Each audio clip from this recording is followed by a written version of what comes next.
So let's talk about how light impacts mitochondria and other aspects of cellular function, and maybe use that as a segue into the longer wavelengths. Yeah, sure.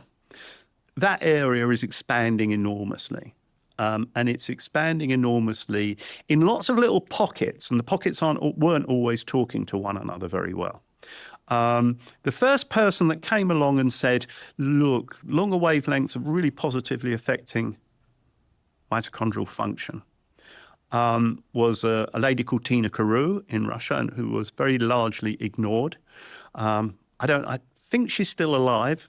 I would love to buy her a glass of champagne, if only because she started it off. She kick-started it off. But she was very much of the opinion that mitochondria absorb long waves of light. Parts of the mitochondria absorb it. And one of my studies to try and pin this down was to take a whole load of mitochondria, put them in a test tube, put a spectrometer on them and a light, and say, what are these guys absorbing? Well, I found the point where they were absorbing the damaging blue light, but I could not find the red. I could not find it. There was a lot of stomping around in the lab. You know, who's made a mistake? You know, everyone passing the blame on. But it changed. It changed because what absorbs long wavelength light? Well, a most obvious one is water. The sea is blue because the long wavelengths are absorbed. So someone came along and said, is it about water? Is it about water in mitochondria that's doing this? Now, when mitochondria make energy, they make energy called ATP, and you make your body weight in that every day. It's a vast process, and you make it as a wheel turns round. Mitochondria have these little wheels, these pumps that spin around, but they spin around in water, nano water. And apparently, I'm not a physicist, nano water is viscous.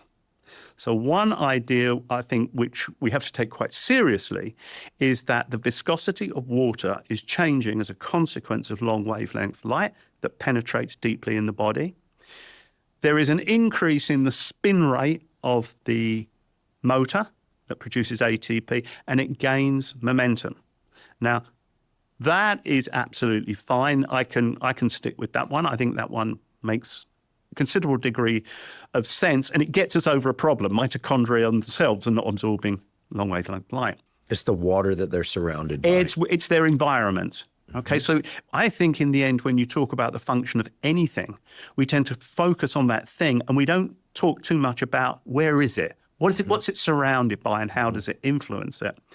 So the first reaction, I think, is that the motor starts to go around a little faster. But then something else happens, which is really interesting, which is we start to make more of these chains that make energy. So let's say mitochondria is a chain. It's a series of things, and electrons are passed along that chain to produce energy. Well, when we give long wavelength light, we find the proteins in those chains. We find a lot more of them. So my analogy is that giving red light gets the train to run down the track faster. That's true. But then something detects the speed of that train and says, lay down more tracks. We need more tracks.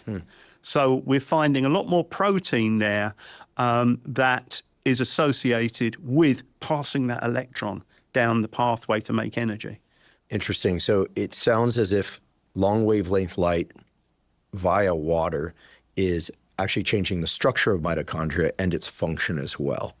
Yeah, I think I would say it's improving the function, and it's influencing the more mitochondrial proteins to be synthesized. So we've got an immediate effect, and we've got a longer term effect as well.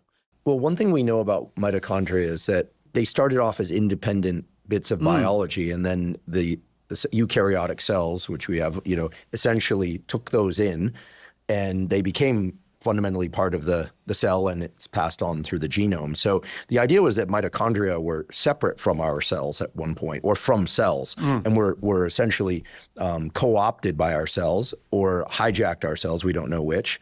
And then now because they share a genome, mitochondrial DNA and genomic DNA, they're passed along. And it makes perfect sense to me as to why that if they're really of bacterial origin, which we think they are, that they would be absorbing, or through the water, they would be absorbing long wavelength light because they evolved in water. I think it's worth us just mentioning this business of absorption versus reflection in terms of colors. I think people might find this interesting, that you said, the ocean appears blue because it's absorbing all the red, all the long wavelength light, and it's reflecting back the short wavelength blue light. Yeah. Red stuff does the exact opposite. Like when we see a red apple, it's doing the exact opposite. It's reflecting the red light back towards us, the long wavelength light. I think most people probably don't realize that. And then we talk about, white containing all the wavelengths.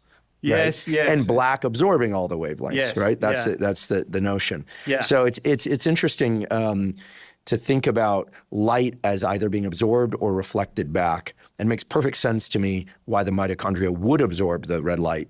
But of course, I'm saying that already hearing the Just So story. So Yes. it makes sense once you hear it. Right? It makes sense once you hear it. And why the hell did we not think about that 5 years ago? Scientists make really big mistakes in the pathways that they follow.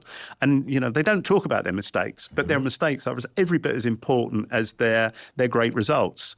Why didn't we think about water? Because our minds were trapped in a certain pathway going down a certain alleyway.